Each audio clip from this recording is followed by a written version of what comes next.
Ya está grabando. Me da mucho gusto recibir a Mario Teodoro Ramírez aquí en el seminario de la filosofía y la cuarta transformación de México, que nos va a leer el ensayo que publicó en el libro de ensayos filosóficos sobre la cuarta transformación de México, que se llama El nihilismo mexicano más allá del Hiperión.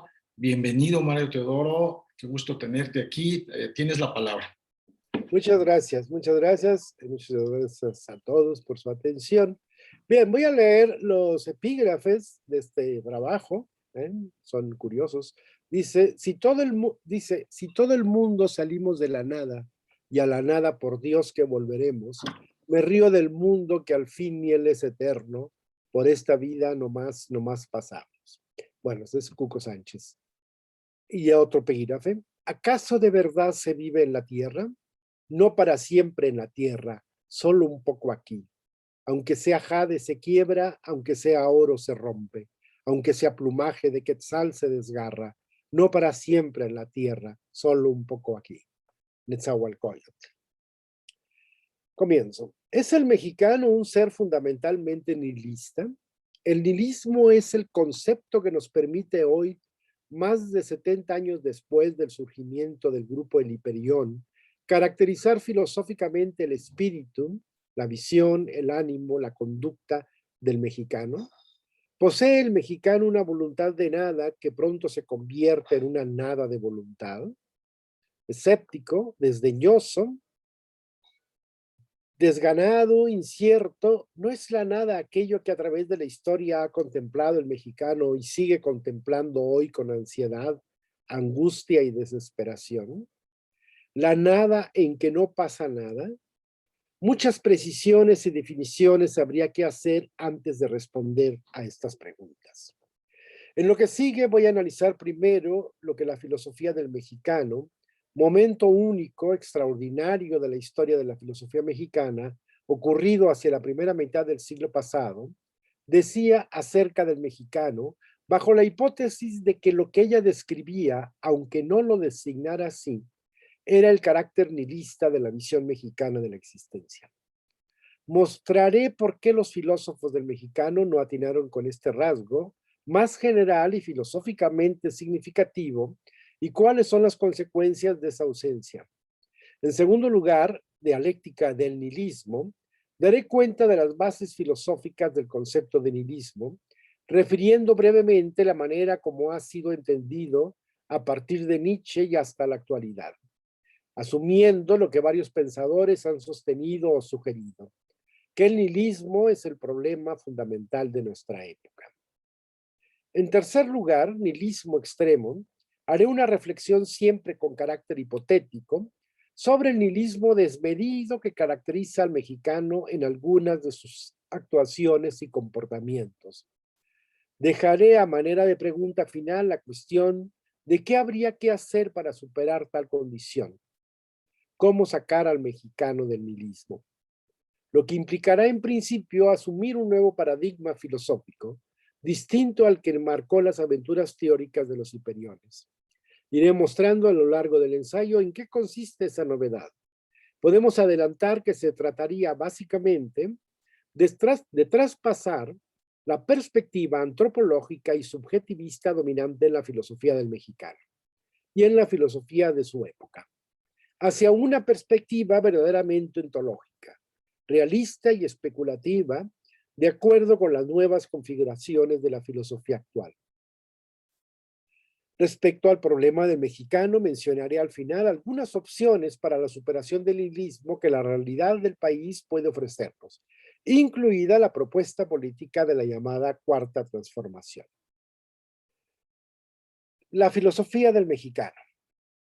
Las diversas características que Samuel Ramos y los miembros del grupo Hiperión, sobre todo Jorge Portilla y Emilio Uranga, ofrecieron del carácter del mexicano han sido criticadas desde diversas perspectivas, empezando por la del mismo Luis Villoro, uno de los miembros más jóvenes del grupo. El problema radica en que la filosofía del mexicano presenta solamente descripciones, psicológicas o fenomenológicas, pero no da cuenta ni de las causas o razones de los hechos a que alude, ni tampoco ofrece una interpretación de su sentido profundo. En general, predomina en estos pensadores un agudo y hasta agrio juicio crítico sobre los comportamientos del mexicano que describen. Esto se debe a que no aclaran los supuestos de su perspectiva de análisis, asumen simplemente que ella es evidentemente válida. Tal perspectiva no es otra que la de la cultura europea, a la que se tiene como modelo superior y universal de cultura, y la de la psicología y la filosofía europea del momento. El psicoanálisis adleriano en el caso de Ramos, y la fenomenología y el existencialismo para Portilla y Uranga. Sin desvalorar estas perspectivas teóricas, es necesario hacer la crítica de los supuestos de alcances de la filosofía del mexicano y volver a plantearnos las interrogantes que ella puso en la mesa un día y cuyo alcance y sentido solo vislumbró. Es famoso el diagnóstico que Samuel Ramos hace del mexicano.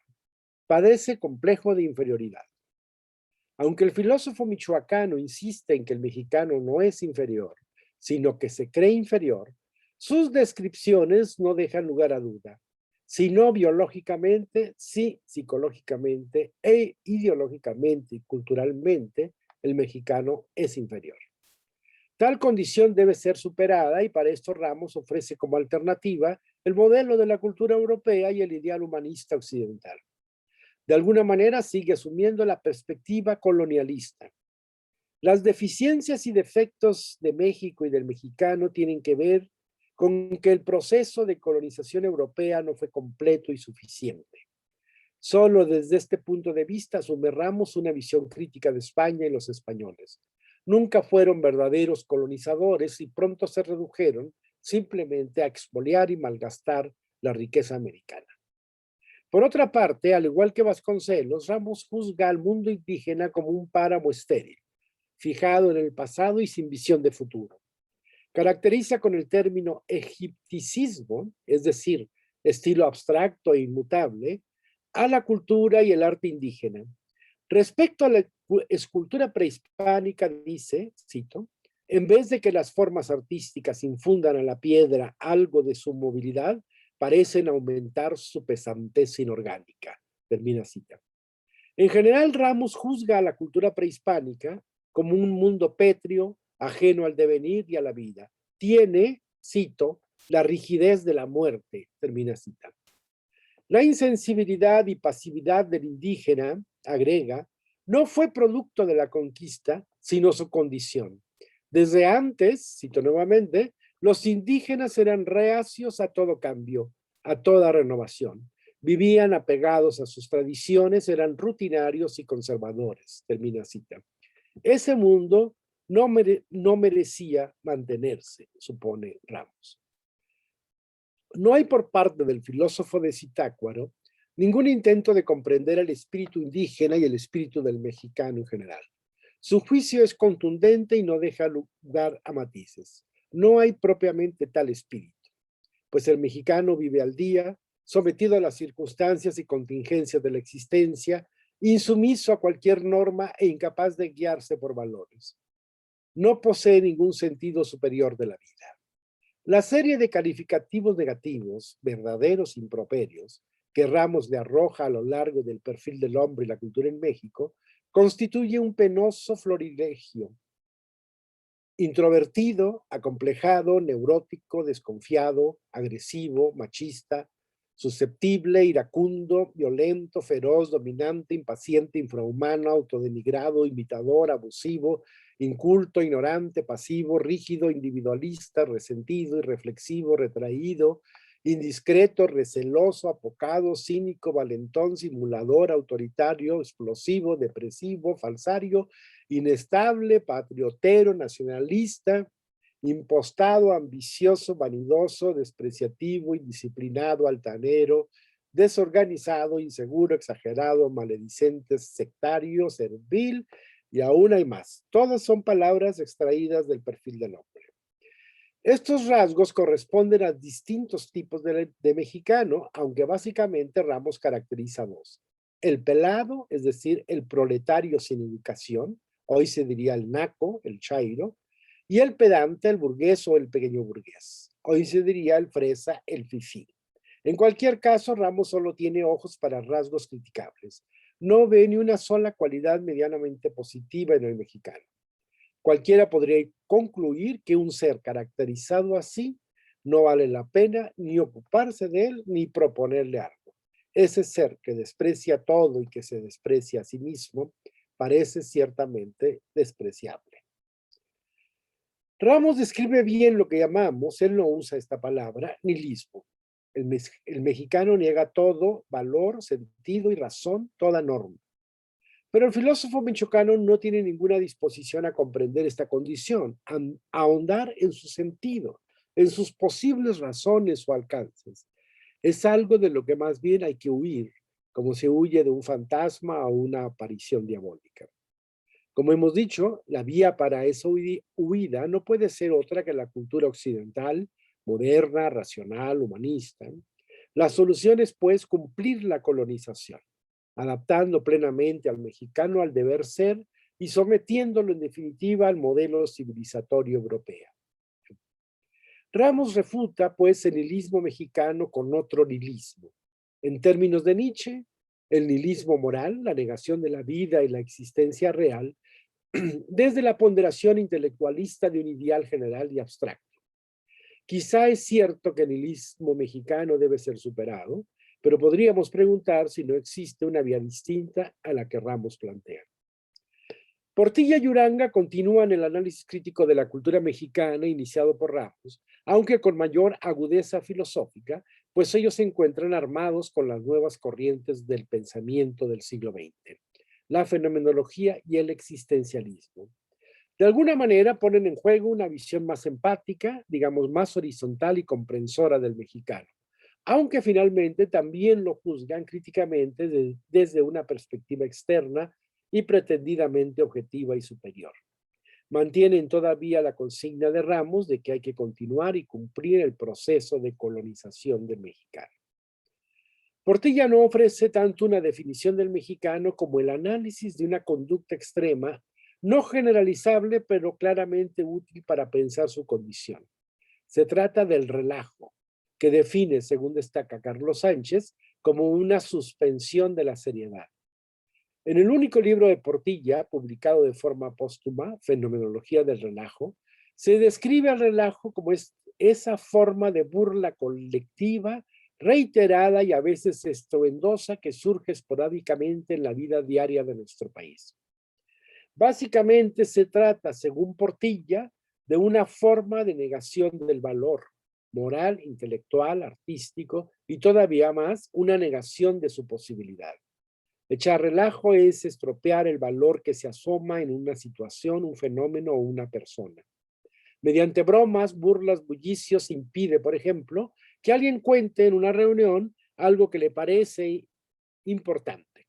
Dé un discurso en un evento, exponga un tema en una clase o conferencia, organice una actividad. El relajo, explica Portilla, cito, cancela la respuesta normal al valor desligándome del compromiso de su realización. Termina cita. El sujeto no se solidariza con el valor ejecutado. Le da la espalda, lo niega y ridiculiza, o lo vuelve superfluo. El relajo consiste finalmente en una postura destructiva, negativa. Nada afirma ni siquiera la capacidad de negación del sujeto relajiento. A diferencia de Ramos, Portilla sí usa la palabra nihilismo en su reflexión. Es la situación en que la postura negativa del relajo se aplica al propio yo. En el nihilismo, la negación del sujeto relajiento se convierte en autonegación, la destrucción en autodestrucción, incluso hasta llegar al suicidio. El relajiento es un nihilista en toda la extensión de la palabra. Niega los valores, niega su libertad, su yo, y niega sobre todo a los otros. En términos sartreanos, es una huida de la libertad propia y a la vez una negación de la responsabilidad ante los otros.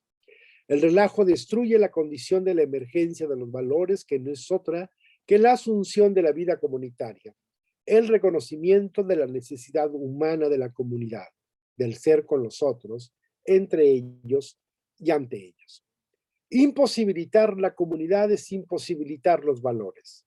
El relajiento, el mexicano, es un ser profundamente individualista, egoísta y egocéntrico, pero el ego que afirma es en realidad débil y sufriente. No dejamos de percibir en Portilla la misma actitud de Ramos ante el comportamiento del mexicano. A ambos les resulta retador y hasta fascinante intelectualmente porque se opone tajantemente a todo lo que ellos, como pensadores, como filósofos, tienen por indubitablemente válido y necesario, empezando por la propia actitud intelectual, de la que se saben elocuentes representantes, y siguiendo con lo que según ellos es una cultura válida y espiritualmente superior. Esta actitud crítica frente al pelado, el relajiento, el pedante, el apretado, el mexicano en general, raya en el exceso incomprensivo y exhibe un cierto clasismo por parte de estos pensadores, aunque ciertamente de ninguna manera asumido por ellos, y que quizá habrían rechazado si hubieran sido conscientes de él. Tal clasismo se trasluce en los supuestos culturales de Ramos y Portilla, y claro, en su propia posición social, de clase media con ciertos privilegios como la educación, obviamente. Los dos hacen valer un ideal de ser humano que, si bien puede ser válido, se convierte en un prejuicio por la fuerte convicción con que lo asumen y la rapidez con la que eliminan cualquier posibilidad de comprensión y valoración positiva del sujeto que cuestiona. Otros pensadores del mismo Hiperión vendrán a socorrernos en esa posibilidad. Por una parte, Miruranga, quien con una perspectiva más ontológica, filosófica que psicológica, Ramos, o antropológica, Portilla, se propone indagar en el sentido profundo y de alguna manera universal del ser del mexicano. Por otra parte, Luis Villoro, quien se deslinda de las que considera concepciones metafísicas y al fin ideológicas de la filosofía del mexicano, para encaminarse hacia un análisis histórico-social de la realidad de México en el horizonte de una filosofía crítico-racional. En principio, Uranga se propone explícitamente corregirle la plana a Ramos. Comienza su famoso ensayo de una ontología del mexicano, recordando que en una sesión académica le propuso al doctor Samuel Ramos, cito, sustituir la expresión de inferioridad aplicada al mexicano por la de insuficiencia, termina cita, por ser esta última una noción más general que da cuenta de la primera como una de sus manifestaciones. La insuficiencia es una condición ontológica. La inferioridad, o más bien el sentimiento de inferioridad, es una situación psicológica, circunstancial y derivada. Según Uranga, antes que sentirse inferior, el mexicano se siente y se sabe frágil, y ofrece esta definición de fragilidad. Es la cualidad del ser amenazado por la nada, por la caída en el no ser, termina cita. Más que ninguno de los filósofos del mexicano, Uranga se acerca al concepto de nihilismo, el sentimiento de la vacuidad del ser, el ser nada del ser, el sinsentido de la existencia. La melancolía es, según él, el rasgo que caracteriza el ánimo del mexicano. Melancolía ontológica, escribe y explica, cito, la melancolía es el reflejo psicológico de nuestra constitución ontológica, de la estructura precaria de nuestro ser, que es fundamento de su nada y no de su ser. Más allá, perdón, ahí termina cita, aunque hay un error. Más allá de los existencialistas europeos, Kierkegaard, Heidegger, Sartre, Uranga, el existencialista mexicano, no considera que la melancolía es más originaria que la angustia, pues revela nuestro ser sin fundamento, ni razón ni sentido. La melancolía lleva al mexicano a la condición de permanente desasosiego, zozobra, indeterminación, el estar en Epantla, oscilar entre el ser y la nada, eso es la zozobra. En términos filosóficos, Uranga la designa como el ser accidental, como la accidentalidad. Fragilidad, melancolía y zozobra aparecen como modos o efectos del ser como accidente. o del ser accidental, del ser insustancial en cuanto vida informe sometida al día a día, al juego del devenir y del azar, sin certezas ni barandillas, llevado por el vaivén de la pura existencia. Ser sin fundamento, insustancial, ser etéreo, difuso, ser y nada a la vez, eso es el mexicano. Desde el punto de vista histórico, esto tiene que ver con el carácter mestizo del mexicano, indígena y español a la vez, pero al final ni español ni indígena, ser en el limbo, en el medio, titubeante en el puro entre, exactamente ser en Epantla. Condición histórico-ontológica que es una condena, pero también quizá una posibilidad. Al descubrirse accidente, el mexicano asume equivocadamente que el otro, el europeo o el indígena, es una sustancia y busca justificarse en uno o en otro. Se trata de una falsa salida y no porque la sustancialidad del otro no sea alcanzable, sino porque no existe tal, porque es solo una ficción, una mera construcción. Pensar de este modo es solo parte de la radical tendencia sustancializadora de la filosofía occidental. Esto es una cita de Uranga. El europeo y quizá también el indígena, o al menos el indigenista, se creen sustanciales, pero no lo son. Nadie lo es. Para Uranga, el ser humano como tal es accidental. Descubrimos a través del mexicano ser para el accidente y con el apoyo de la ontología existencialista una verdad universal. Todos somos accidentales y debemos asumirnos, realizarnos como tales. Lo inauténtico sería en este caso pretender salir de la condición de accidentalidad y sustancializarse. Termina cita. La ontología de la accidentalidad nos orienta hacia la postura éticamente correcta.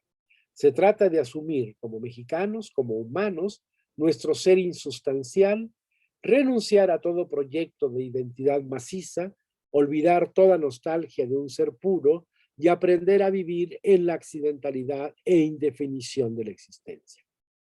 La concepción del ser humano como una sustancia, poseedor de una identidad y una consistencia sólidas y dueño de una voluntad férrea a toda prueba, es solo una construcción europea que se viene bien con la lógica de la conquista y la dominación que caracteriza históricamente al mundo sociocultural europeo. Por eso es importante para Uranga no disolver al mexicano en el humano universal, pues esto nos llevaría nuevamente a la, cito, jactanciosa sustancialidad, termina cita, occidental, es decir, a una mera noción o idea, cuando de lo que se trata es de mantenernos en el ámbito ontológico que es siempre, para él como para Heidegger, concreto y real. En esto estriba el valor de la noción heideggeriana de Dasein, ser ahí, en que nos permite comprender al ser humano en términos de su función ontológica y no al revés, subordinando la ontología a una antropología. El mexicano es la vía de nuestro acceso al Dasein y al ser. Digamos que es el ser ahí concretísimo. Como dice Uranga, cito, nos parece que el mexicano como cero en su aspecto ontológico funge o funciona como generador de un sentido del humano que se comunica a todo aquello que tenga pretensiones de hacerse pasar como humano. No se trata de construir lo mexicano, lo que nos peculiariza como humano, sino a la inversa, de construir lo humano como mexicano. Lo mexicano es el punto de referencia de lo humano. Obviamente Uranga no está proponiendo al mexicano como un modelo ideal de humanidad, quizá todo lo contrario. En todo caso, cree él, debemos concebir al mexicano y a todos los seres humanos en términos reales, ontológicos y no meramente intelectuales o ideológicos. Aunque se apoya de manera más rigurosa en el pensamiento filosófico europeo, Uranga no propone, a diferencia de Ramos y Portilla, someter al mexicano a un modelo cultural preestablecido, europeo o indígena. De alguna manera, su ontología es un elogio del mestizaje, de la mezcla, de la hibridez, y su alternativa consiste en exhortarnos heideggerianamente a asumir lo que somos. Paradójica alternativa, precisamente porque de acuerdo con sus propias bases filosóficas, no somos algo o somos nada, o somos una mezcla de ser y nada. Es aquí donde la reflexión de Uranga se detiene. Posteriormente incursionará en otros ámbitos teóricos, alejándose de la filosofía del mexicano, tanto como de la ontología heideggeriana. El problema con la ontología del mexicano, de Uranga y de la filosofía del mexicano en general, no era su carácter local o regional, esto es particularista, como señaló, por ejemplo, José Gauss. La filosofía es necesariamente universal, la ontología también. El problema estriba, según nuestro punto de vista, en el carácter antropológico y subjetivista de esta ontología. Dice hablar del ser, pero en realidad solo habla del ser humano, alemán, francés o mexicano. Esta deficiencia afecta a las mismas filosofías existencialistas y a la ontología heideggeriana. Como va a señalar el realismo especulativo, que analizaremos en un momento, la filosofía moderna en general, desde Kant, padece de una visión subjetivista y antropocéntrica de la realidad, donde todo el entramado filosófico, ontológico, epistemológico y ético-político es solo la escenificación del drama de una subjetividad o a lo más de una intersubjetividad que lo es todo. No hay cosa en sí, o es inaccesible, o ya está incorporada mediante su concepto al mundo de la conciencia, que es el único mundo que existe o lo único del que vale la pena ocuparse. Esta concepción, igual que su contraparte, el objetivismo metafísico o cientificista, tiene un corazón que es en última instancia nihilista. La ontología del mexicano no se percató de que lo que tenía frente a sí era nihilismo y terminó ella misma contagiada de aquello que estudiaba. Luis Villoro se aleja pronto del programa de la filosofía del mexicano. Esto no quiere decir que no se interese por la realidad de México. Al contrario, de todos los miembros del Hiperión es el que posee un conocimiento más preciso, empírico e histórico del país, tal como se refleja en sus dos primeros libros, El proceso ideológico de la Revolución de Independencia y los grandes momentos del indigenismo en México, y en diversas intervenciones ulteriores a lo largo de su vida. Villoro simplemente se niega a usar el término el mexicano. No acepta que se trate de indagar, aunque sea críticamente, por una identidad o una quinta esencia nacional. Respecto al ser del mexicano, pone en práctica una epogé valorativa. No lo juzga ni mal ni bien. De hecho, considera que tal cosa como el mexicano no existe o no es claro en qué consistiría. Su asunto es otro: la constitución histórico-social de México y la pluralidad cultural que caracteriza al país. No es la identidad lo que le importa, sino la alteridad, la diferencia. Para él, la ontología del ser del mexicano de Uranga, y quizá toda la filosofía del mexicano, debe ser interpretada en términos de filosofía de la cultura y de crítica cultural.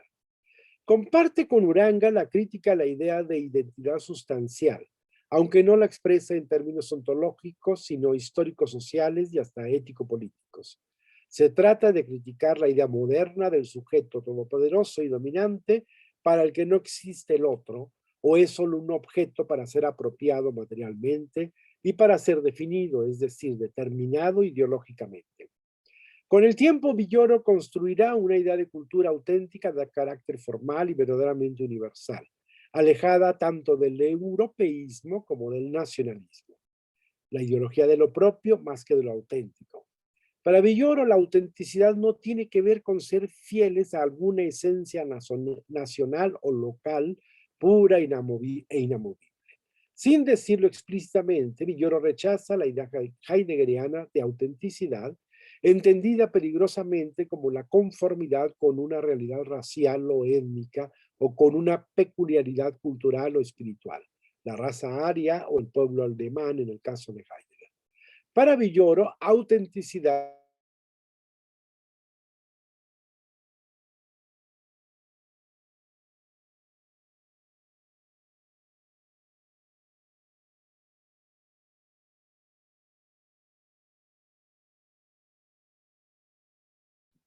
Parece que perdimos a Mario Teodoro.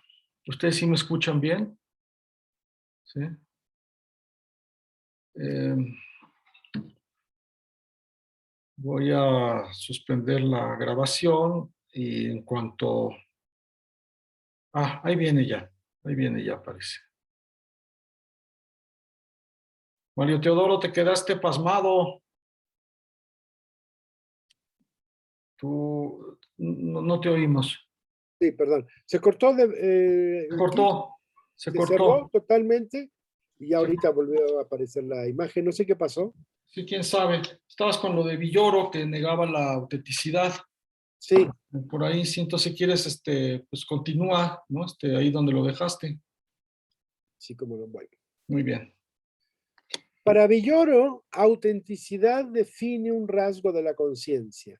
Es la conformidad de nuestras creencias con nuestro ser real. Autenticidad no es un haber, sino un hacer. Un proceso que involucra actos epistémicos y por ende procedimientos de verificación racional y discusión pública. La afirmación de la identidad, el identitarismo, es un mecanismo ideológico que remite a representaciones o imágenes colectivas a través del cual el individuo de un grupo se identifica con los miembros de ese grupo bajo la suposición de que más allá de procesos prácticos y reales, existe un núcleo de identidad que subyace a esos procesos y que tiene además un valor especial, si no es que superior respecto a las identidades de otros grupos, las que igualmente son producto de una construcción ideológica. La necesidad de identidad, de definir y valorar lo propio, parece ser un rasgo consustancial al ser humano y dentro de ciertos límites, por ejemplo, el folclore, puede ser simplemente inocuo como fenómeno social. No obstante, el problema aparece cuando la supuesta identidad colectiva adquiere un carácter reactivo, que justifica odios y acciones violentas intergrupales e incluso intragrupales, luchas intestinas entre los miembros del grupo por la imposición de una determinada versión de su identidad. Aunque no desarrolle este punto en los términos que aquí lo exponemos, la crítica del identitarismo colectivo está implícita en el pensamiento de Villoro, particularmente en su crítica al nacionalismo mexicano. Villoro se dirige a cuestionar la entera concepción occidental del pensamiento en la existencia por subjetivista, egocéntrica y cosificadora del otro. Esta crítica se asoma desde sus primeros escritos.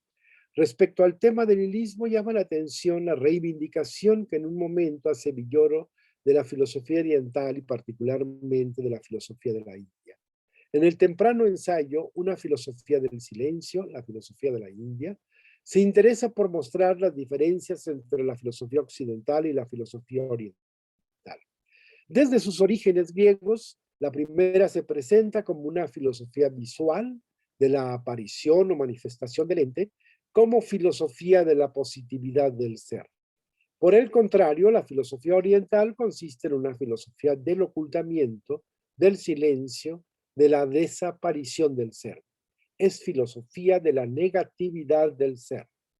En su interpretación, Villoro destaca que la filosofía oriental es, más que una filosofía de la nada, una filosofía del vacío, que no es ser, pero tampoco pura nada. Al contrario, es vacío, cito, es vacío que encierra la plenitud de todo. Para el hindú, el ser ni es algo ni es nada, es no ser. Solo la vía negativa, la vía que expurga todo lo aparente y pasajero, nos conecta con lo que verdaderamente existe, Brahma y Atman, el ser indeterminable del exterior y el ser indeterminable del interior, de la conciencia, que en el fondo son lo mismo. Villoro mantendrá la enseñanza de la metafísica oriental en sus ulteriores reflexiones sobre lo sagrado y lo divino y de alguna manera también en su comprensión del mundo indígena mexicano. En su bello ensayo La Mezquita Azul y en sus reflexiones sobre los comentarios teológicos de Wittgenstein, insistirá en pensar lo divino o el ser como lo no ente, como lo indeterminado e indeterminable.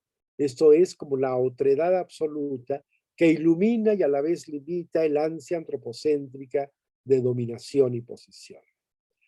Es esta visión metafísico-teológica la enseñanza última de Villoro. Al fin todo regresa al nihilismo oriental. Es difícil responder a esta pregunta. Unos años antes de su muerte, Villoro sostenía en conversaciones privadas que entre las diversas creencias religiosas él optaba por el budismo, la idea de la disolución de todo ser individual en el todo. Esta total disolución de todo ente es la única totalidad que existe y persiste. Nunca Villoro fue más cercano que entonces al llamado Pururanga, sí, que es una frase de López Velarde, delicado desdén manso de las cosas, que es quizás la mejor definición del nihilismo mexicano. Segundo apartado, dialéctica del nihilismo. Basados en Nietzsche, el profeta del nihilismo moderno, podemos definir el concepto de nihilismo como un proceso complejo que consta inicialmente de dos fases o momentos. Por una parte, lo que Nietzsche llama el nihilismo activo, que consiste en la negación del valor, de la razón, del sentido, esto es, la negación de la trascendencia y la afirmación de una pura inmanencia, inmediata, reducida y empobrecida. Cito a Nietzsche. ¿Qué significa el nihilismo? Que los valores supremos pierden validez. Falta la meta, falta la respuesta al por qué. Termina cita. Este es el sentido en que se habla del nihilismo del hombre moderno, ateo, individualista, rebelde, pragmático, inmoral o amoral. ¿Cómo utilizan el término los escritores rusos del siglo XIX, Turgenev y Dostoyevsky? Nihilista podría significar incluso anarquista, terrorista, revolucionario. Por otra parte, se encuentra el nihilismo pasivo o reactivo, que consiste en la negación de la inmanencia, de la vida, el cuerpo, el devenir, la existencia real, en pos de unos valores abstractos y una trascendencia lejana, inerte e indiferente. Este es el sentido que Nietzsche aporta al concepto de nihilismo. Por él busca caracterizar al cristianismo y más o menos toda forma religiosa y de alguna manera la modernidad en general en sus facetas científica, moral y política. La doble cara del nihilismo nos deja ante este dilema. O afirmamos la vida, pero negamos el sentido, o afirmamos el sentido, pero negamos la vida. O negamos los valores, o asumimos una vida sin valor. O negamos una cosa o negamos la otra. Parece que no hay salida. Somos nihilistas en cualquier dirección, hacia arriba o hacia abajo. No obstante, cabe aclarar que para Nietzsche el primer nihilismo resulta en realidad falsamente activo y se convierte por ende solo en una modalidad del segundo. La pura negación de la trascendencia y los valores no significa colocarse fuera del nihilismo pasivo. No implica una afirmación consistente de la inmanencia y la potencia de la vida. A la negación de los valores opone Nietzsche, en verdad, no el sin valor de la inmanencia reducida, eso es permanecer en el nihilismo, sino una transmutación de los valores que nos permite arribar a nuevos valores y sobre todo a una nueva forma de valoración en la que el valor conecta directamente con la voluntad de poder y la vida inmanente en cuanto a capacidad de valoración y de creación de valores. Mediante esta radicalización del nihilismo activo, cito, viviéndolo hasta el fin, llega Nietzsche a la superación de todo nihilismo.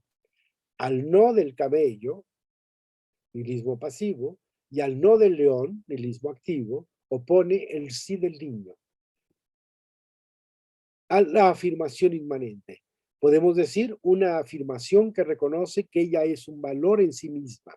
Esto es la afirmación de la afirmación que crea valor y que no es por ende un mero acto de pasividad conformista de sometimiento a lo dado sin más.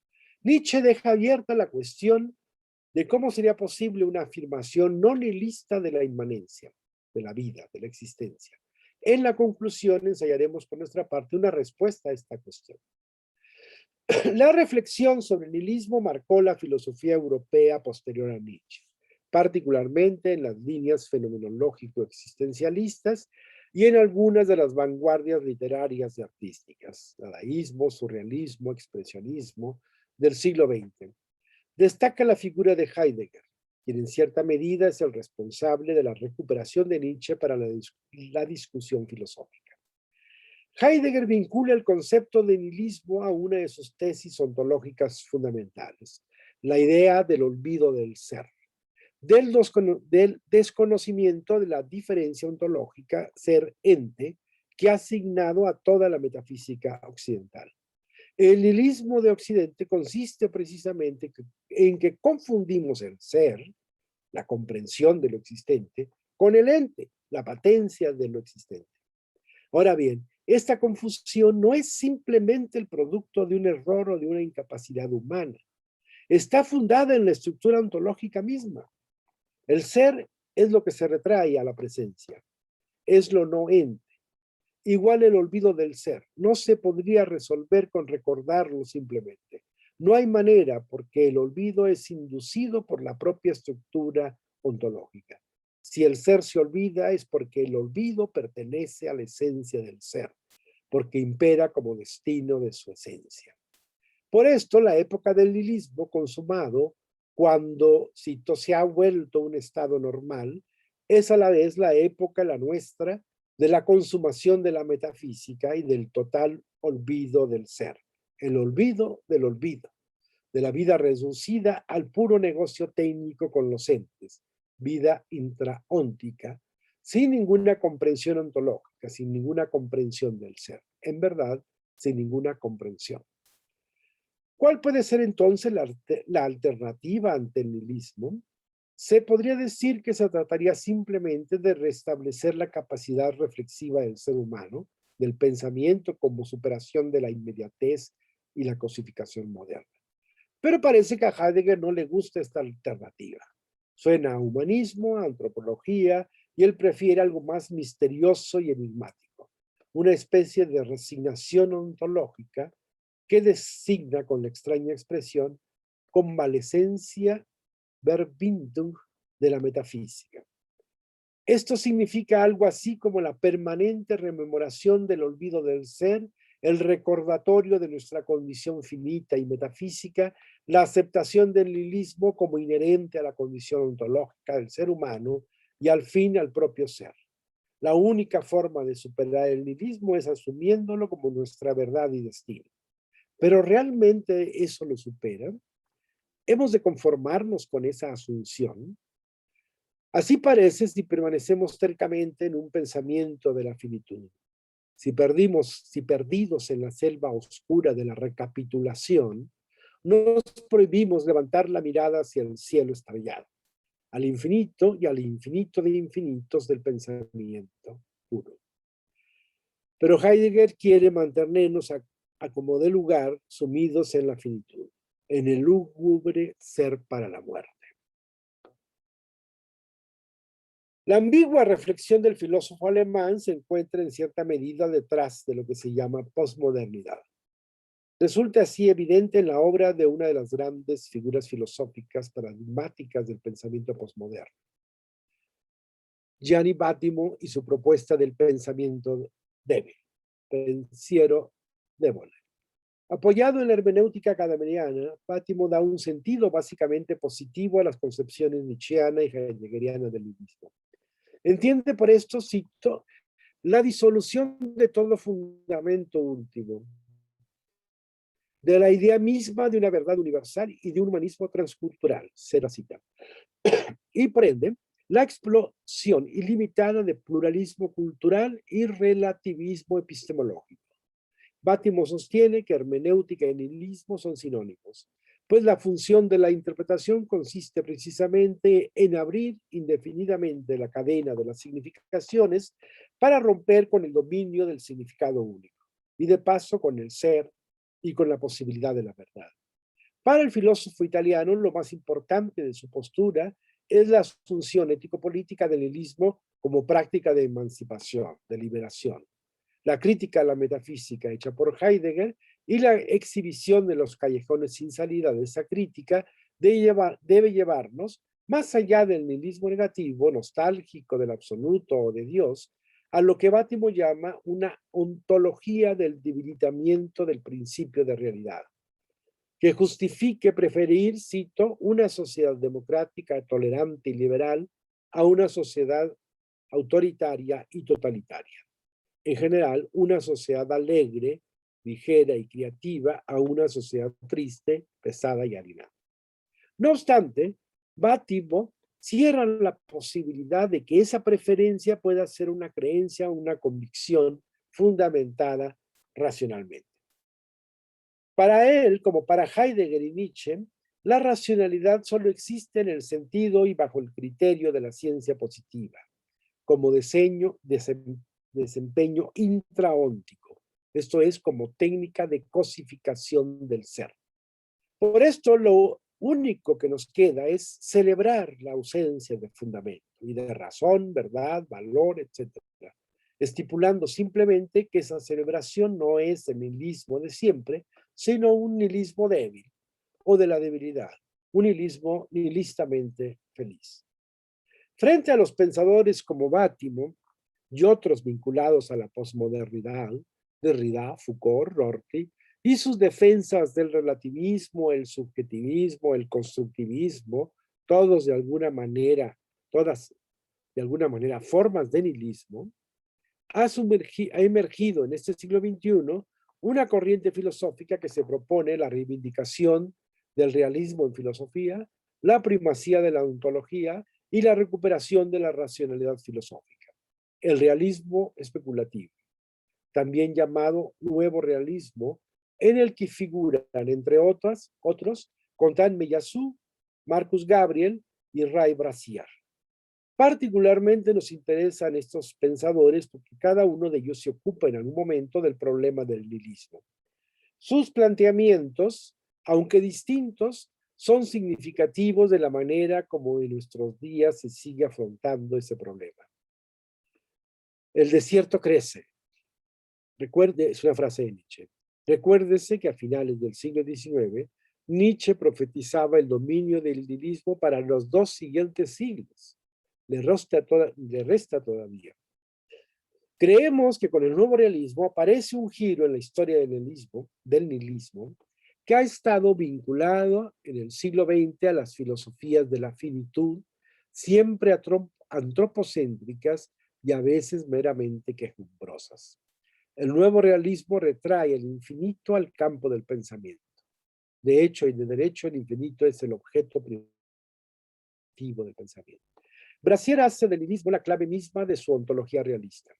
Su tesis es que existe una realidad independiente de la conciencia humana, tesis común a todos los realistas especulativos, y que esa realidad es totalmente ajena a nuestras concepciones y determinaciones valorativas.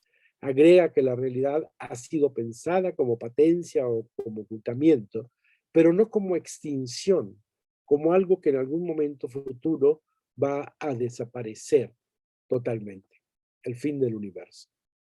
Es el nihil desencadenado, como reza la fórmula que da título a su obra principal. Filosóficamente, el nihilismo es la actitud más adecuada para pensar la realidad total, y es la perspectiva propia de la ciencia natural. Nietzsche y Heidegger consideran también que la ciencia es nihilista, pero mientras ellos ven esto como un rasgo negativo, Brassier lo ve como un hecho incuestionable y de alguna manera positivo. Él sostiene que la realidad es activamente nihilista y que la ciencia es el saber de este nihilismo. Todo lo demás es ilusión metafísica o constructivismo antropológico. Mera imagen manifiesta del mundo, entre comillas, que ignora lo que hay realmente, es decir, la imagen científica del mundo. Para Brassier, el nihilismo es absoluto y por ende insuperable. Para Marcus Gabriel, la ciencia como tal no es nihilista, ni lo contrario. Lo que es nihilista es el cientificismo.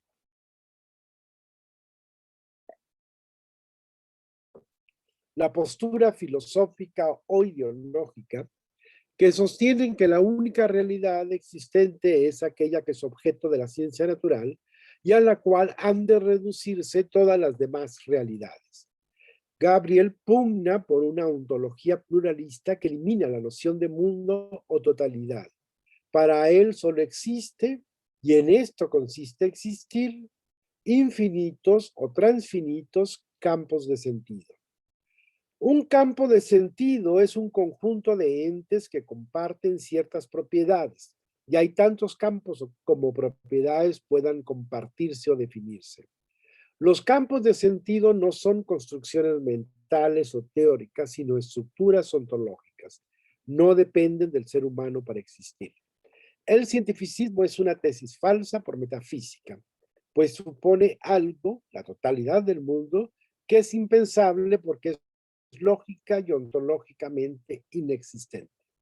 Refutando el cientificismo, Gabriel considera que podemos y debemos restablecer la concepción existencialista de la mente o la conciencia como una realidad autónoma y irreductible a sus condiciones físicas, biológicas o sociales. La libertad, la capacidad de la mente para determinarse a sí misma, para autodefinirse. Contra los determinismos, incluido el científico técnico y el neurocientífico de nuestra época, debemos afirmar la irreductibilidad de la conciencia y la libertad del Geist como medio para superar el nihilismo en general y particularmente el nihilismo de la época actual, postmoderna y científico-técnica. El filósofo francés Contant Meillassoux, quien es propiamente el iniciador del realismo especulativo, presentó también argumentos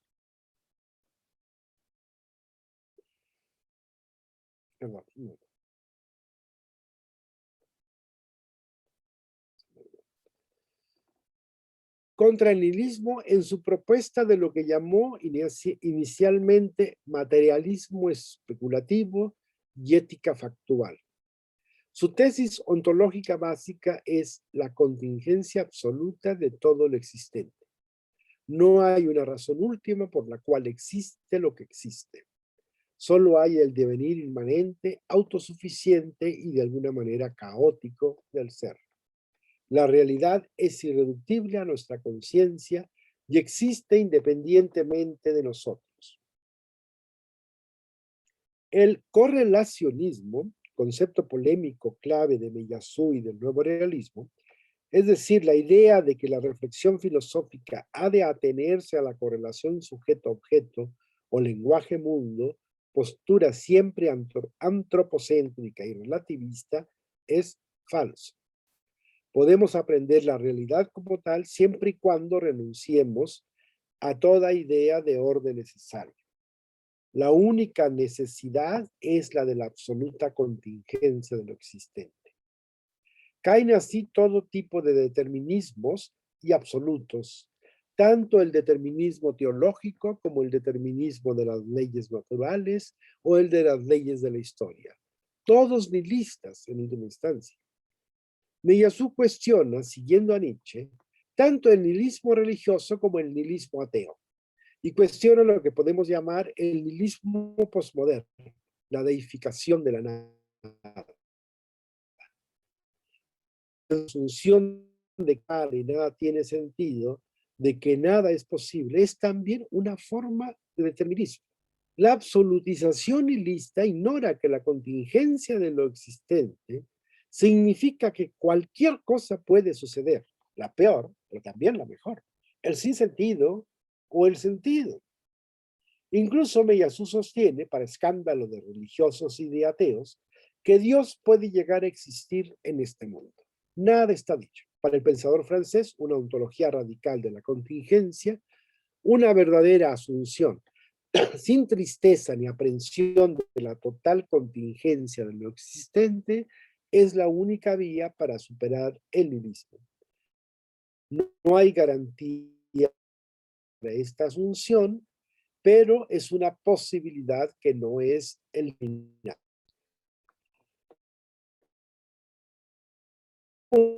Al nihilismo y es que hemos referido brevemente, nos parece que la concepción de Meillassoux resulta la más teóricamente consistente. Su concepción ontológica lógica es la única que realmente puede permitirnos salir del nihilismo, pues no podremos hacerlo mientras sigamos, como hemos adelantado, encerrados en la filosofía de la finitud del siglo XX, siempre un poco dramáticamente exagerada y ominosamente enclaustrada. Mientras no recuperemos el sentido de la infinitud, el gran tema de la filosofía clásica moderna, de Descartes a Hegel. Por esto Miyazu titula su libro principal Después de la finitud, solo un nuevo pensamiento de la infinitud, ya no metafísico, sustancialista, determinista, aunque ontológico y especulativo a la vez, podrá traspasar la dura línea del nihilismo. Tercer apartado, el nihilismo extremo. En base a lo hasta ahora dicho, podemos retomar nuestra hipótesis del carácter nihilista del mexicano. Se trata de un nihilismo tanto activo como pasivo, pero nunca de un nihilismo radical, el nihilismo del nihilismo, como quería Nietzsche, que nos lleve a la superación de todo nihilismo y a dejar atrás la vida sin sentido o la rebeldía vacía contra el sentido, y nos conduzca finalmente a la concepción de un sentido inmanente a la existencia, fluyente y dinámico como ella, construido desde ella y con ella. El nihilismo, como mera negación de la trascendencia y resignación a una inmanencia reducida, infinita, pobre, es quizás el rasgo propio del pensamiento mexicano desde sus antiguos orígenes prehispánicos. En el mundo espiritual náhuatl, como podemos deducir de la manera como nos lo ha hecho conocer Miguel León Portilla, reina el nihilismo pleno. En las melancólicas referencias literarias de los antiguos mexicanos, atisbamos una suerte de actitud estoica, trágica, quizá, la consistente y valiente asunción del carácter efímero, transitorio e insustancial de la existencia. No he referido a las notas, pero aquí haré una excepción para una cita que pongo a pie de página de Miguel León Portilla. La reflexión profunda acerca de lo que existe lleva a descubrir que todo está sometido al cambio y al término. Ambos temas, inestabilidad de lo que existe y término fatal, el hombre significa la muerte, parecen ser los motivos que en la mayoría de los casos impelen al sabio indígena a meditar y a buscar un más hondo sentido en las cosas. En los antiguos mexicanos a través de sus crónicas y cantares de Miguel León Portilla. Continúo.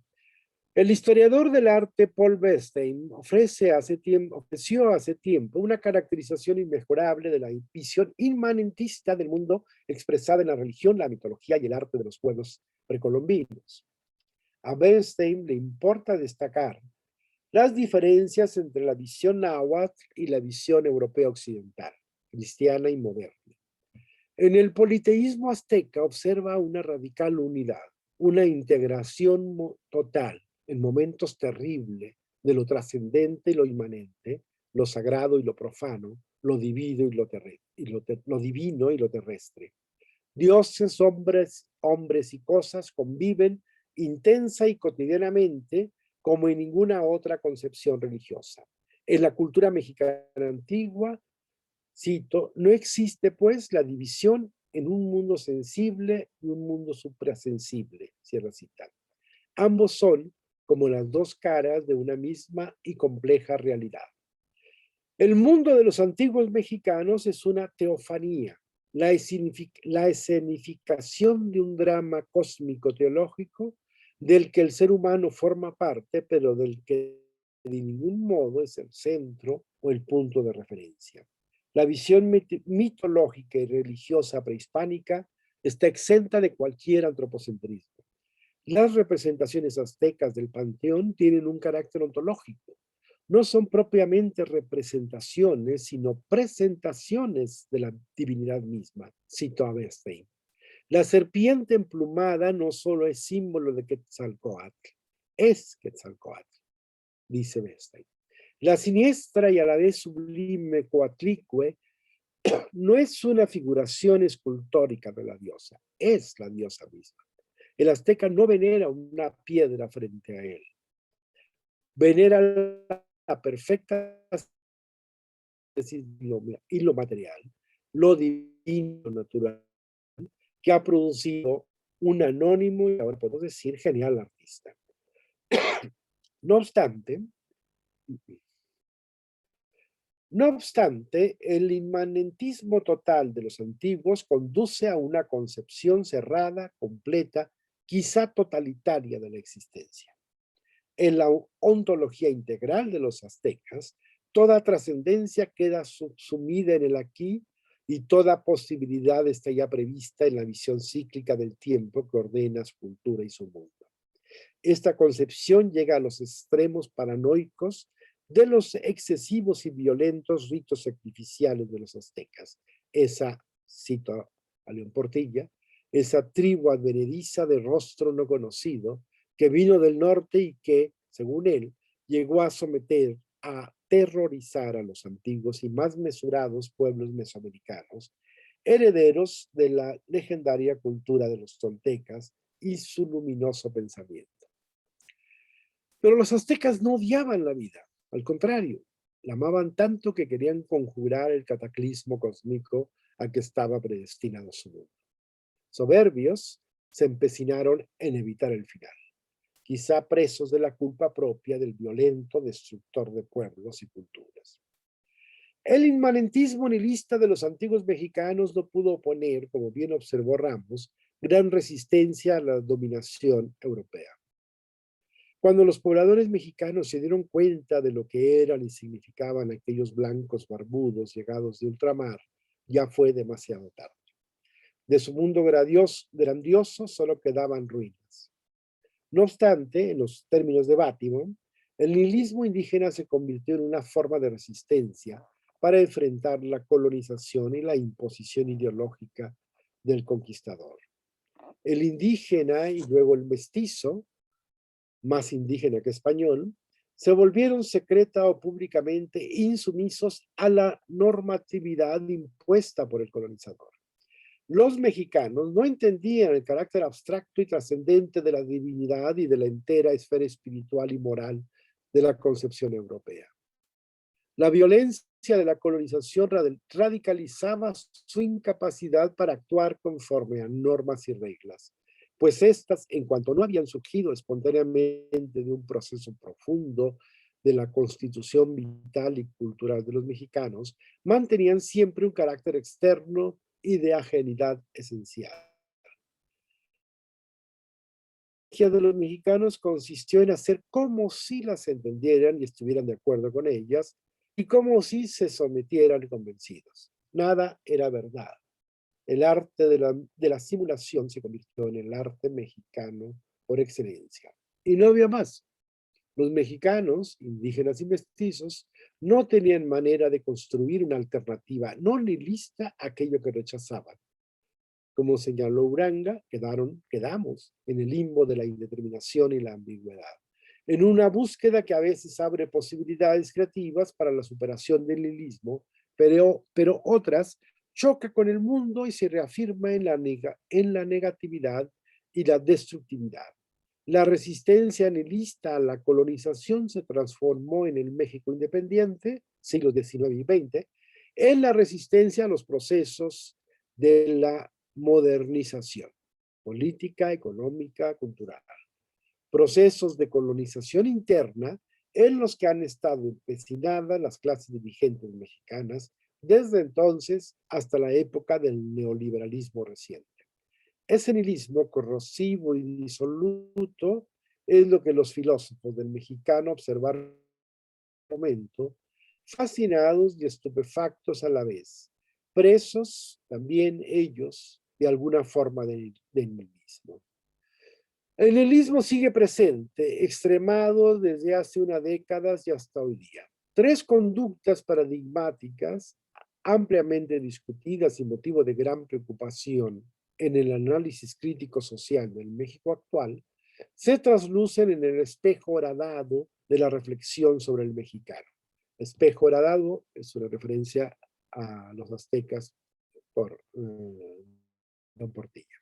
La corrupción de los grupos dominantes, la demencia delincuencial del narco y en la actualidad el descuido irresponsable y irracional de ciertos sectores de la población pandemia del coronavirus. La corrupción, en sus facetas económica, política y moral, no es sino la consumación del carácter insumiso de los mexicanos, de su incapacidad para asumir la objetividad categórica de las normas y los principios de la convivencia cívica. El corrupto desconoce la frontera que separa lo público de lo privado y hace de lo público, de lo que es de todos, objeto de su propiedad, el llamado patrimonialismo. Nada respeta, puede pisotear cualquier cosa, ningún valor le merece, ya no digamos veneración, sino la más mínima consideración. Leyes, normas e instituciones no poseen ninguna fuerza real. Nadie las toma en serio en verdad. Son al fin, en cuanto a resabios del coloniaje, simples artificios de ropelo o instrumentos que solo sirven a los poderosos. El empresario que produce pseudoalimentos que van a enfermar a la población, el expendedor que falsifica pesas, medidas y precios para expoliar al consumidor, el político que solo busca extraer beneficios personales de la función pública que ocupa, el proxeneta que engaña a mujeres para convertirlas en objeto de tráfico sexual, el machista que viola brutalmente solo para dar muestras de su poder de sojuzgamiento y control, todos son ejemplos de una concepción profundamente nihilista. Sus extremos más horrorosos y crueles los encontramos en los actos criminales de los sicarios del narco, en las matanzas a mansalva y en la exhibición patética de cadáveres y cuerpos fragmentados que dejan las refriegas en que los grupos criminales se enfrascan entre sí por vendetas o control de territorios. Finalmente, en los tiempos de la pandemia, el nihilismo muestra su rostro más triste e irracional en la indisposición de ciertas personas a respetar las reglas para evitar la propagación del coronavirus. Es decir, en su disposición para poner en riesgo la vida propia y la de los demás. Hay aquí como un ánimo de suicidio, como un afán de acabar pronto. Preferible la certeza de la muerte a la incertidumbre de una vida sometida al azar y la contingencia. Como los antiguos aztecas, se quiere evitar la catástrofe del fin del mundo con la catástrofe de una inmolación anticipada, autoalcanzando así el pronóstico del final. Matar a morir. Un horrendo círculo vicioso, un estúpido feedback, la oscuridad más siniestra del mismo. Último apartado, conclusión, ¿cómo sacar al mexicano del nihilismo? Unas breves palabras para concluir.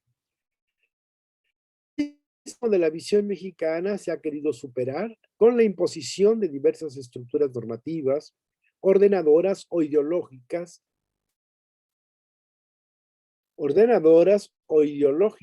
venidas del exterior, no solo del exterior a la realidad del país, sino de lo exterior a la propia existencia en su concreción inmanente.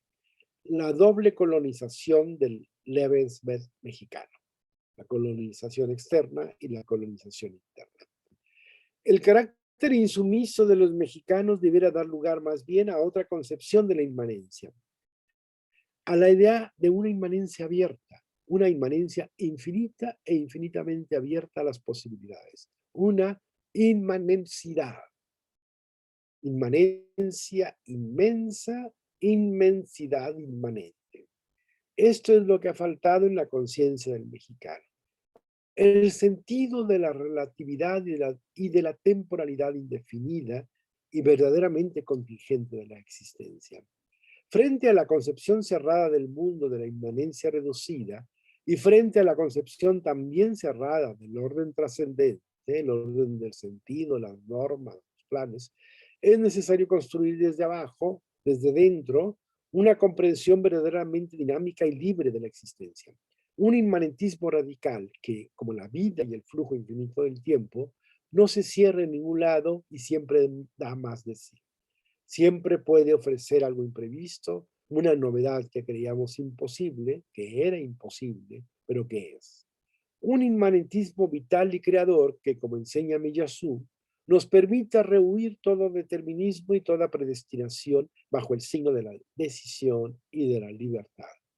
Los mexicanos entienden la contingencia de la realidad y de la vida humana, pero la entienden pesimistamente, como si ella significara solamente la opción de la condena al mal, al desatino, a la muerte. La filosofía del mexicano, esa, cito, plañidera meditación sobre nuestro triste modo de ser, palabras de Uranga, permaneció envuelta en ese mismo modo de ser. No se percató de que en el reino de la contingencia absoluta, que es la cualidad de la existencia misma más allá de todos los determinismos antropomórficos y todos los dramas existenciales, también cabe la milagrosa posibilidad del bien, la justicia, la bienaventuranza. Es más, en el reino hipercaótico de la contingencia, donde nada es imposible, ni siquiera está excluida la posibilidad de la inmortalidad en este mundo. Prefiero a Miyazu. Mucha alegría, mucha ligereza, esperanza y confianza sería necesario recuperar, ensayar e inyectar a los mexicanos. Quizá la mejor enseñanza la podemos tomar de los artistas populares, músicos, poetas, pintores, esos que pululan en barrios, pueblos y comunidades del país, que nunca desfallecen en su ímpetu creador y en su voluntad de expresión, que ponen todos los días los esfuerzos más denodados para alcanzar un objetivo quizá efímero, quizá inútil. Sin embargo, al final del día, rememorando logros y fracasos de la jornada, son capaces de mantener, quizá apoyados en un vaso de mezcal, la buena cara con una sonrisa plena, que es como un gesto de dicha eterna, de confianza absoluta. Igual gesto se aprecia en las mujeres mexicanas, tradicionales o modernas. Esas que se despiertan todos los días con la actitud de que cada día es diferente a todos porque están dispuestas a marcar la diferencia. Con alguna idea nueva, una vieja tonadilla, un brillo en la mirada, una comida distinta, un pequeño arreglo aquí o allá. Resulta sintomático que los comportamientos descritos por los filósofos del mexicano, la agresividad del acomplejado, la irreverencia del relajiento o la indiferencia del desazonado, sean típicamente masculinos y en muchos casos sean mujeres las primeras víctimas de esos comportamientos. Por otra parte, parece que las mujeres nunca se toman demasiado en serio la trascendencia, ni para subyugarse a ella con convicción total, ni para rechazarla con virulencia extrema, como hacemos los varones. Y más que someterse a la inmanencia, a la vida, como pensaba George Simmel, fluyen con ella y son capaces de llevarla por caminos insospechados. El nihilismo, creo, les resulta algo demasiado tonto, incomprensible e innecesario. Hay mucho que aprender de ellas. Cierto, la conquista de un territorio post-nihilista está aún lejos, pero parece que no es imposible avanzar hacia él. La cuarta transformación y la superación del nihilismo mexicano. Hemos señalado en ensayos anteriores las novedades que el programa de transformación del gobierno de Andrés Manuel López Obrador plantea desde el punto de vista de la filosofía política y la ética filosófica. Básicamente observamos como un rasgo positivo el rechazo de este proyecto a ser definido en términos ideológicos y de alguna de las ideologías existentes.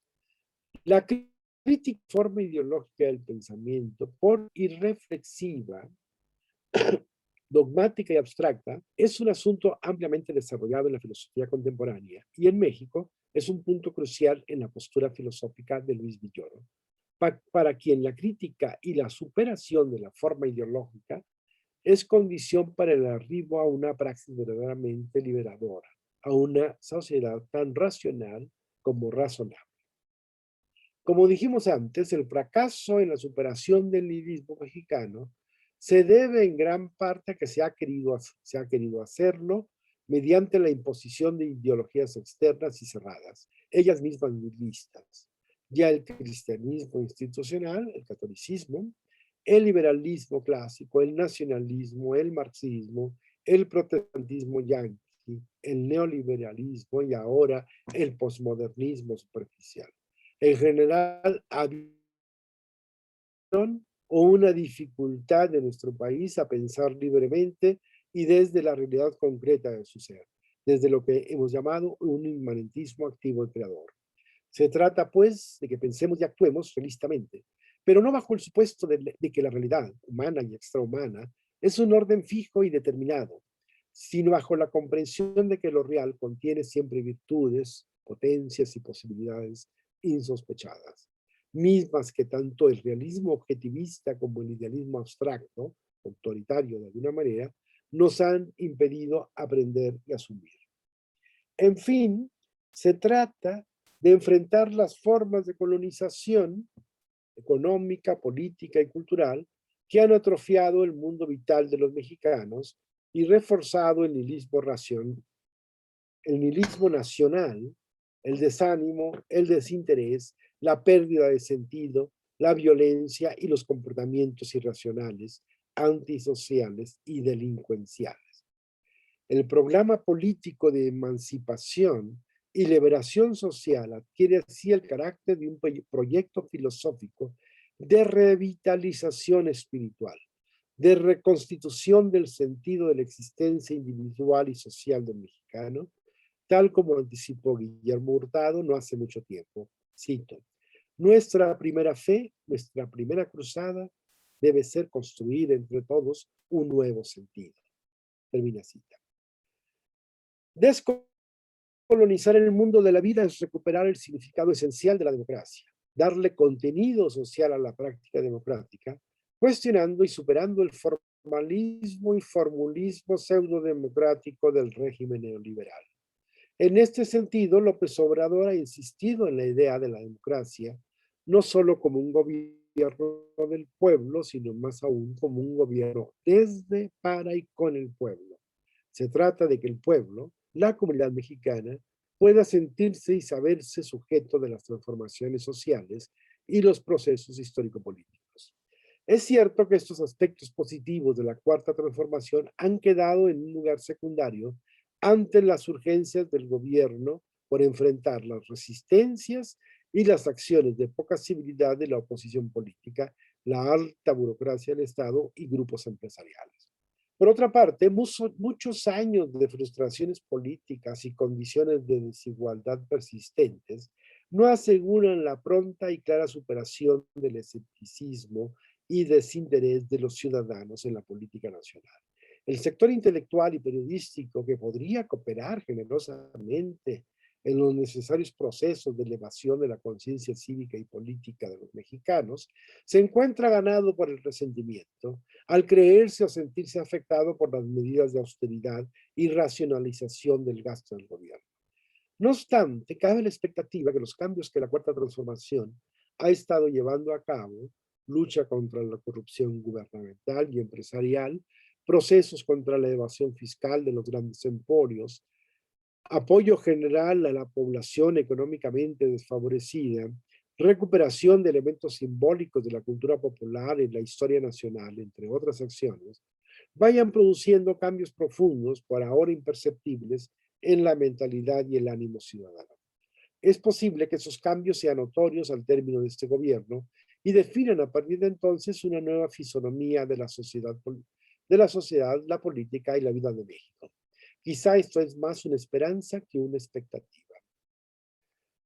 Por lo menos se trataría, y ha sido la intención de este ensayo, de poner la reflexión filosófica al día y al tanto de la situación y las condiciones del país, recuperando y revalorando intentos como aquel enarbolado un día por unos jóvenes pensadores que, más allá de las condiciones y límites de su contexto intelectual y cultural, tuvieron el atrevimiento, contra todo designio y todo mandato, de llevar la filosofía al análisis y discusión de un asunto, el ser del mexicano, el ser de México, que no parecía teóricamente justificado, pero que pudo mostrar como nunca la pertinencia y el valor de la filosofía.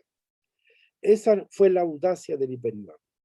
Hoy se trataría, como hemos apuntalado, de elaborar un nuevo filosofar para los acuciantes tiempos que vivimos. En realidad los tiempos siempre son acuciantes. Que sea ontológicamente realista, sin ser objetivista o metafísico, racional y hasta especulativo sin volverse intelectualista, pluralista sin abonar al resto, y hasta optimista sin quedarse en el subjetivismo o la ingenuidad, y crítico sin recaer en el nihilismo. Un pensamiento efectivamente posmilista. Temáticamente, este nuevo marco filosófico debe contener al menos tres componentes claramente entrelazados. Una ontología, esto es, una teoría filosófica acerca de la realidad en general y del lugar que ocupa en ella el ser humano. Una antropología filosófica que esclarezca los rasgos propios y universales de la conciencia y la realidad humana. Y una filosofía práctica, esto es una reflexión ético-política que define reglas prudenciales de frónesis, de razonamiento práctico, para conectar normas éticas universales y los principios democráticos con las condiciones y situaciones socioculturales y políticas del país. En fin, un pensar que vincule en todo momento los elementos esenciales e irrenunciables de la comprensión teórica de la filosofía con las urgencias reales y concretas de la vida práctica nacional. Para efectuar este movimiento, nuestra filosofía debe saber conjugar de modo generoso y creativo la tradición universal de la filosofía, y no solo la europea, con la tradición intelectual propia, y particularmente encontrar fuentes de inspiración en nuestra rica tradición cultural, e incluso en las muchas veces discriminadas, pero siempre encantadoras, tradiciones populares mexicanas. Quizá ya esté secretamente escondida la respuesta a la cuestión de cómo sacar al mexicano del nihilismo. Termino. Muchas gracias. Muchas gracias, Mario Teodoro, por tu ponencia. Voy a parar la grabación en este momento.